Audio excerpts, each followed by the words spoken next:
You promised you would leave when I returned, didn't you?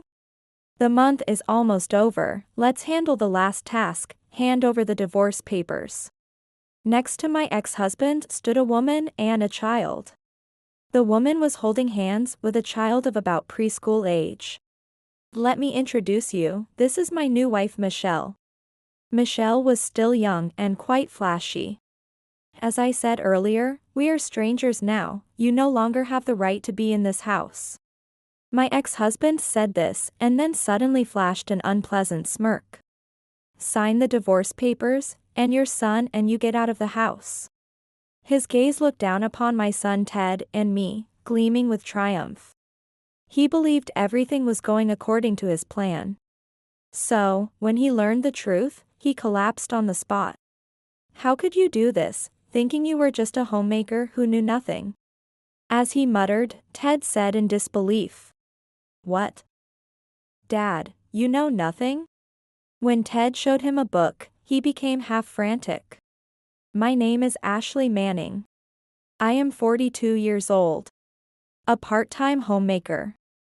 I have a 16-year-old son with my husband, Robin, who works for a trading company. He travels frequently for work, both domestically and internationally. And I have mostly raised our son on my own. Currently, my husband is on a solo assignment, so we are nearly separated. And we mostly communicate through online calls or messages. The distance is too far for a day trip though within the country. He only comes home during Easter, summer vacation, Thanksgiving, and Christmas. Even then, we hardly spend quiet time as a family of 3, just dropping by the in-laws' home, which is about an hour's drive away. I think my relationship with my husband is neither particularly good nor bad. After many years of marriage, even couples who live together might find this to be quite normal. There is familial love, but no romantic passion between us as a couple. His workplace is a major trading company, so we haven't had any financial difficulties. Because my husband was often away, I stayed at home full-time when Ted was younger to make sure he wasn't lonely, which my husband agreed to. However, as Ted reached the upper grades of elementary school, and my husband started living separately due to his assignment, Ted seemed to find me somewhat bothersome. I recall my brother was the same at that age, it seems to be a phase they go through. That made me want to find a job. It's fine to work, but I don't want to be seen as incompetent. That was the first thing he said when I talked about wanting to work. Maybe choose a job that feels like an extension of your hobbies. Something that feels like an upgrade. I was fine with any job as long as the workplace suited me. But I considered his opinion and decided to assist at a flower arrangement class. I have a license in flower arrangement. And since many of my husband's work colleagues are foreigners, it seemed useful. Nice, that will be useful even when I'm transferred abroad. My husband agreed, so I continued that part-time job. Financially, we were not struggling. But I still wanted to have a serious conversation with him about our son's future. Yeah. I was also thinking we need to talk about the future seriously. I was relieved by his response. Ted is a freshman in high school and will be advancing to the next grade this fall. It's about time to seriously decide on his career path. I'm supposed to return to the head office this fall. It's the right time with the school advancements and all. But the future matters my husband talked about when he returned for the Easter holiday was unexpected. I want a divorce. He started the conversation without giving a reason first. We've been living apart for a long time now, and that's enough reason for a divorce. It's not too late for both of us to start a new life. Wait. That's so sudden. This is indeed a bolt from the blue. I hurriedly interrupted his words. Living apart? That was just because of your solo assignment. I never thought of it as living apart. But you didn't come with me, did you? That was because of Ted's school and also your father. My father-in-law is alive and well, living alone in a senior citizen's apartment. Originally, the house we live in was my husband's family home. But when we got married, his parents moved out to that apartment. My husband didn't have a good relationship with his father. While his mother was alive, he still kept in touch with his parents. But after her death, he stopped all contact. I told you to leave that man alone, didn't I? He's in a proper facility and doesn't need us to take care of him. I can't just ignore him like that. The estrangement between my husband and his father wasn't due to any particular reason. It was the accumulation of minor issues over many years. And even among family members, relationships can sometimes not work out. Both his father and the late mother were very kind people. That's why I had been close to them both. And kept in touch with my father-in-law even after he was left alone. I visit him at the apartment occasionally. That was something you did on your own, right? I never asked for it. That was indeed true, but it's not something that can be so easily dismissed. It's the same with Ted's school. If you had wanted to, he could have transferred schools. Wasn't it you who wanted Ted to enroll in that school? Ted had gone through the so-called entrance exams and entered a school that provided education straight through to university. I wanted it too, but if you really wanted to, you could have transferred schools, right? That's true, but you can't just do that. That means you chose not to live with me. So, please handle this. He said this as he handed me a completed divorce paper. I've come back, but you can't stay with me in this state. I'll stay at a hotel. Leaving those words behind, he left the house. I was left behind, stunned. Why are you sitting in the dark? Where's Dad? Ted had been out watching a movie with friends that day. He returned home late at night. My husband had come and gone in the mid-afternoon. It seemed I had just sat there for hours. What's this? Ted picked up the divorce papers that were still on the coffee table. What should I do? How should I explain this? I still hadn't gathered my thoughts, and I didn't know what to say to him. Seeing me frozen, Ted sighed, put down the divorce papers, and left.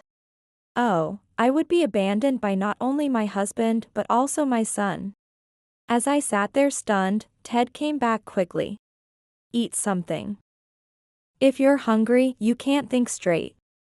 Eat well, sleep well, and then we can think about what to do next. Saying that, he offered a plate with 2 big sandwiches. They were big but not in good shape, obviously made with effort. Thinking that, tears began to spill from my eyes. Just eat, will you? Ted pretended not to see my tears and urged me to eat, and I ate the sandwiches through my tears. The simple sandwiches tasted better than any delicacy I had ever had.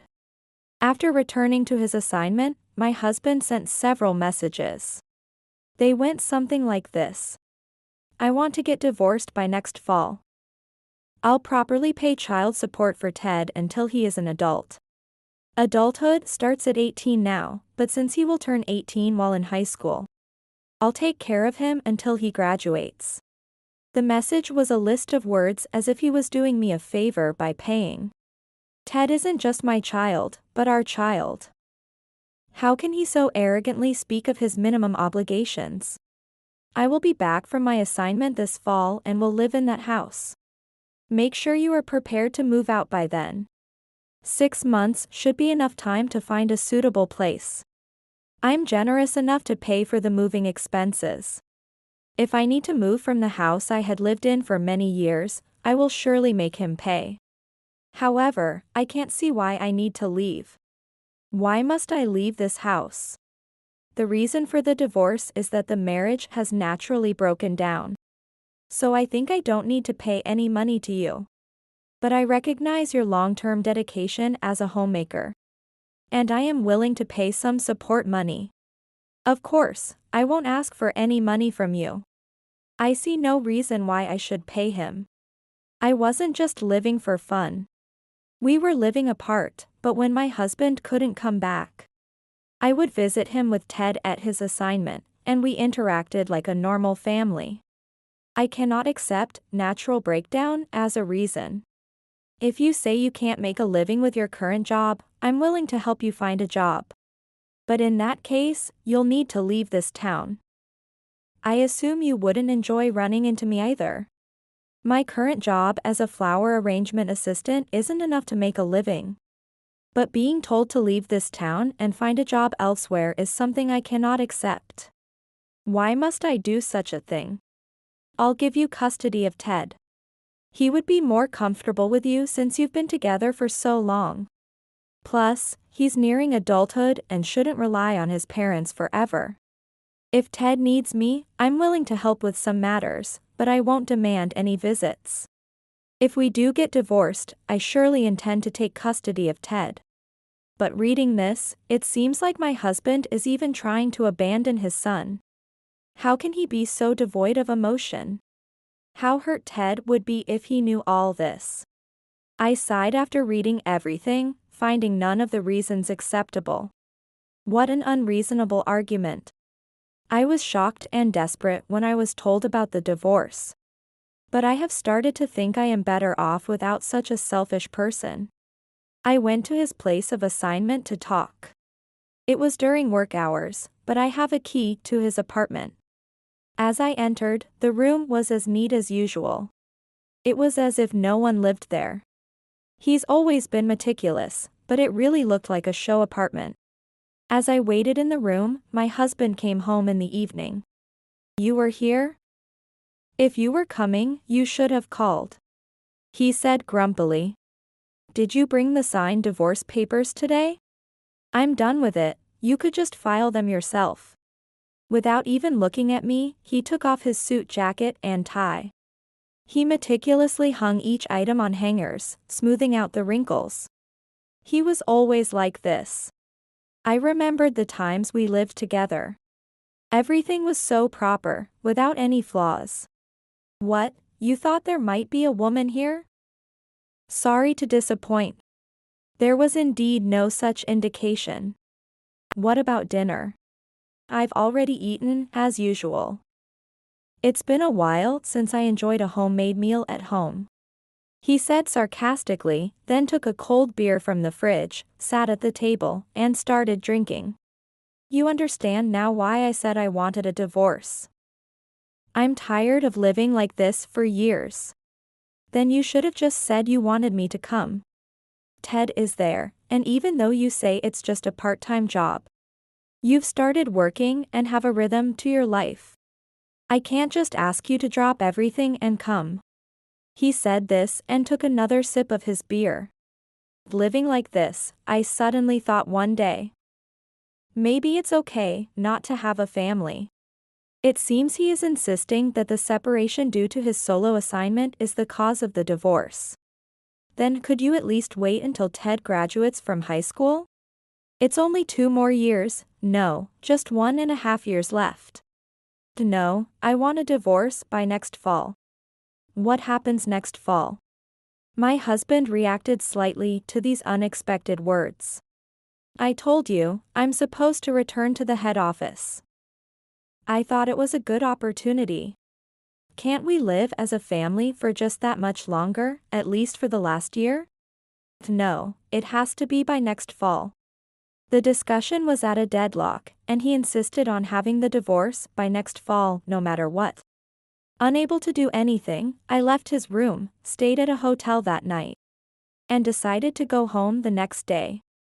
I couldn't bear to spend any more time alone with my husband in that room. After that, I never visited his place again. I realized it was futile. Important matters were handled via messages that would remain on record. And I started to prepare for various things as fall approached. First was negotiating unacceptable aspects of my husband's proposal. I wanted him to continue providing for Ted's education until he graduated from college. If he didn't agree, I wouldn't sign the divorce papers. That triggered an angry phone call from him.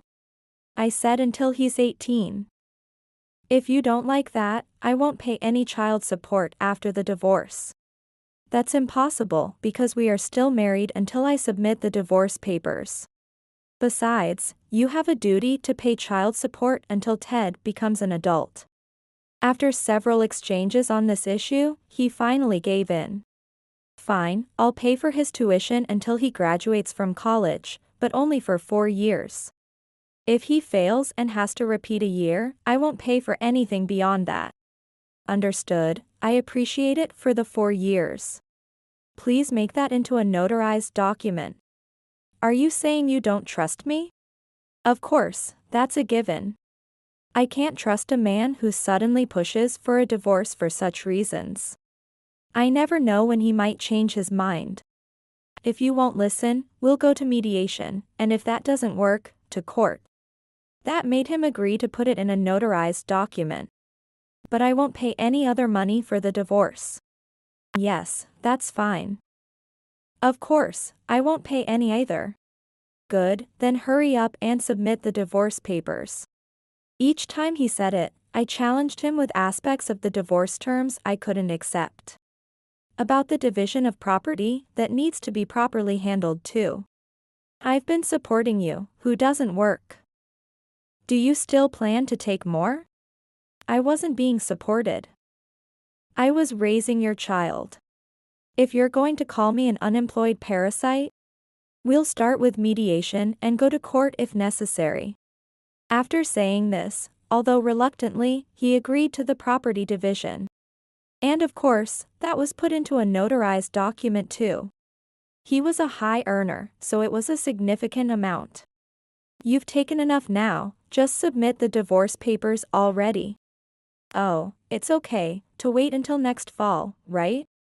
Something might still come up, so please wait. If you think delaying will make me withdraw the divorce, you're wrong. As fall approached, my husband increasingly couldn't hide his irritation. Why are you so irritated? It doesn't matter if it's slightly delayed, right? It matters a lot. Is there some urgent reason? If there is, please tell me, and I'll consider it. Even when I offered concessions, he said there was nothing of the sort. So, I think there's no problem if I don't agree to the divorce until I'm satisfied. Right now, I hold the cards. I intend to play them as I see fit. As I hesitated to sign the divorce papers, I moved forward with various tasks. And the months flew by. When will you submit the divorce papers? It's already July. My husband, who hadn't come home for Easter, said this impatiently. Yes, it's July now. But there are still a few months until fall, and a little delay shouldn't be a problem. I'm repeatedly telling you to do it definitely by next fall. I want to have the divorce settled before I return to the head office. Even if you say that, it's hard to make up my mind and there's a lot to do. I deftly dodged my husband's demands. And you've already decided where you'll live, right? Don't worry, that's already settled. Good, because I'll be commuting from that house starting the new fiscal year. Relieved, my husband let out a genuine sigh. Take care on your way back. Even so, Ted and you will be leaving the house in turn with me. Remember, it's not like I'm going back to your place. I already know that without being told. I no longer intend to accept this man as family. And in the last week of September, my husband came home. All sorts of arrangements have been made, but the divorce papers have not yet been submitted. You promised to leave when I returned, right? And now the month is almost over, time for the last task, handing over the divorce papers. A woman and a child were next to my husband. The woman was holding hands with a child about preschool age. Let me introduce you, this is my new wife Michelle. Michelle was still young and quite flashy. Nice to meet you, is this your son? Michelle awkwardly hid the child behind her. What's your name, sweetie? Hey, stop. That's none of your business. My husband said this while shielding the child. Like I said earlier, we're strangers now, you no longer have any right to be in this house. He said this and suddenly flashed an unpleasant smirk. Sign the divorce papers, and your son and you get out of the house. His gaze was looking down at Ted and me, shining with a triumphant light. So that's what it was. What does it matter? All sorts of arrangements should have been finished. Just submit the divorce papers, and that's it. We agreed not to ask for any compensation, right? I'm relieved to hear that. I heard you've received a lot from Robin. So there's no need to feel guilty anymore. Her last words seemed to be directed at my husband. Yeah. That's right. I really wanted to have registered by today. I'm truly sorry about that. But it seems we'll make it in time for Sean's school entry. Yes, the reason my husband rushed the divorce. It was to ensure the child he had with Michelle could start school on time as a proper family. As a parent, I can understand wanting to enroll the child in elementary school properly. But that's a separate issue from this one. I told my husband and Michelle. Actually, I already submitted the divorce papers this morning. Here, this is the certificate. I handed the e-acceptance certificate of the divorce papers to my husband. As long as I have this, no problem. My husband showed it to Michelle, and the two of them nodded in satisfaction. Then our talk is over. There's no need for you to be here anymore. Get out quickly. About that, Ted and I have the right to live here. You're the one who should leave. Don't talk nonsense. This is my house. Poor husband, he doesn't know. I need to educate him properly. Whose name is this house under? That would be my father's. What's his is mine. Wrong, it's in my name. Hearing this, my husband's face showed a moment of surprise, but he quickly laughed and said, You must be confused because you think you have residency rights, that it's in your name? I wouldn't make such a silly mistake. Once we're divorced, you have no relation to my father. Which means you no longer have the right to live here. Sighing, I presented another document. What is this? His eyes widened as he looked at the document. I've been adopted by your father. He decided to leave this house to me. What I showed my husband was the certificate of adoption. My name was clearly written as an adopted child. That's ridiculous. See, it's true, isn't it? Your father did this because I've always cared about him. After my husband brought up divorce, I consulted with my father-in-law. My own parents had both died not long after I got married. My in-laws treated me like their own daughter. That's why I cared for them dearly, far more than their actual son, my husband. My father-in-law had suggested I thoroughly investigate, so he hired a detective agency. They discovered my husband had a mistress and a secret child. You wanted a solo assignment to live with her, didn't you? Michelle had met my husband while working at a nightclub. She was only 20 at the time but quickly became close to my husband. And they developed a deep relationship.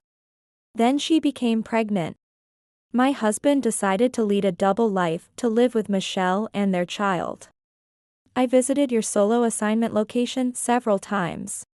But now I understand why I never saw any sign of a woman. My husband had 2 houses at his assignment.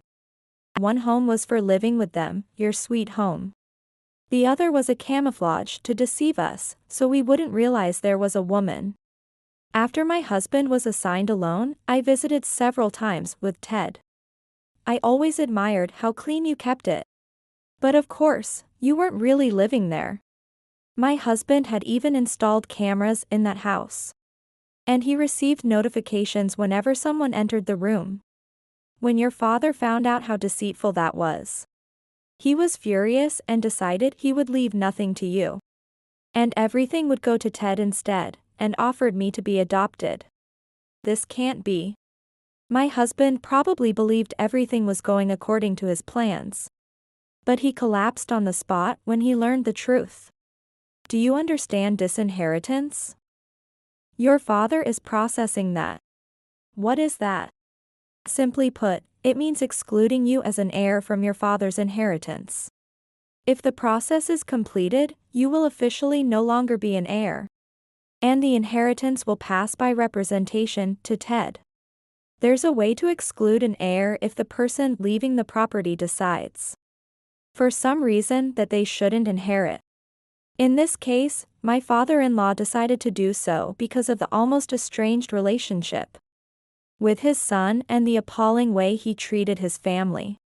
When my husband loses his qualification as an heir, Ted, as the grandson, will be recognized as a subsequent heir. If my husband disputes this decision, he could file a lawsuit. For that potential situation, my father-in-law decided to adopt me and give me the house as a gift during his lifetime. Your father and I decided to do this after consulting. How can you do something like this? Thinking you were just a homemaker who knew nothing. As he muttered, Ted spoke up in disbelief. What? Dad, you don't know anything? Ted handed a book to him. Mrs. Rose's Brilliant Reasoning? What is this book? I know it. It's a popular light novel right now. It's going to be animated soon. I'm reading it too. I love it. That book, Mom wrote it. She studied a lot to write it, including about the law. Both were stunned by Ted's words. Indeed, I was the homemaker my husband thought I was. Someone who had never done anything worldly.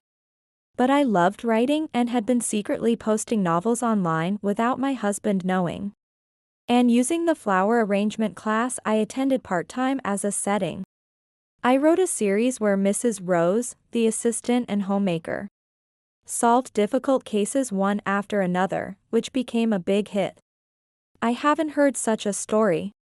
There's talk of it being animated, and I was just about to confess to you.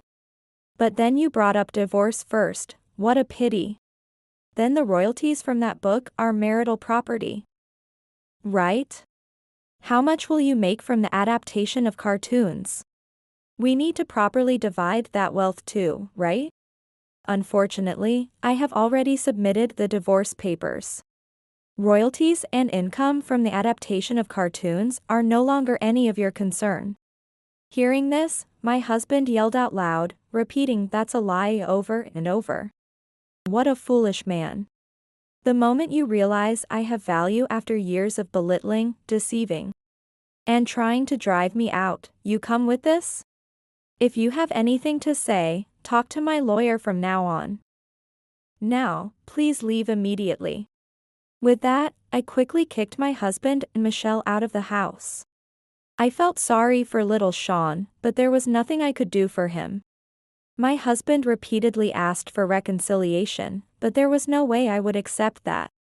More importantly, make sure you acknowledge Sean properly. He's starting elementary school soon, right?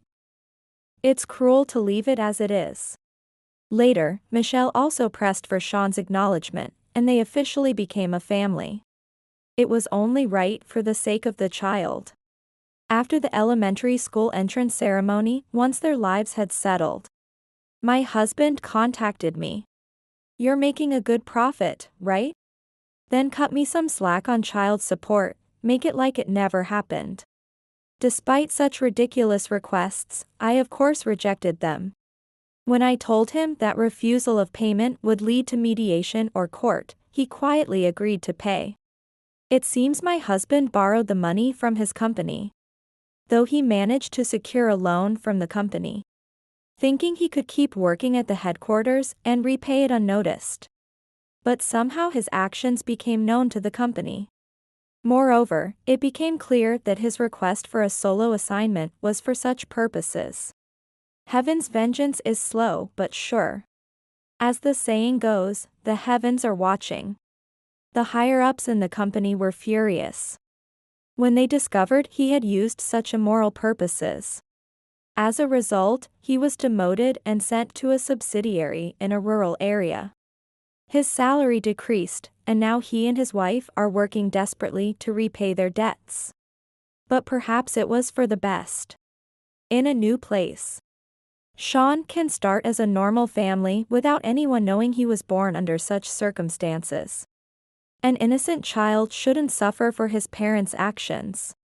As for me, after the divorce, my work was successfully adapted into a cartoon and sparked a minor craze. Merchandise was developed, and in an era where ebooks are becoming mainstream, my paper book, with a supplement, sold exceptionally well. The editor keeps asking me for the next work. My life is busy, leaving no room to dwell on past hurts. Cartoons are hugely popular all over the world. My work is broadcast here and there, receiving significant feedback internationally. Ted has grown up straight despite everything. He will start university this fall, and during those 4 years, he told me he wants to find what he truly wants to do and his own strength, just like I did. Whatever happens, it's my life, so I won't rely on mom too much. He says such cheeky things, but as a parent, I'd be happy if he relied on me just a bit. Maybe I'll write a new story with a cheeky college student as the protagonist. I have a feeling the next work will also be a hit. I think this to myself as I watch my capable son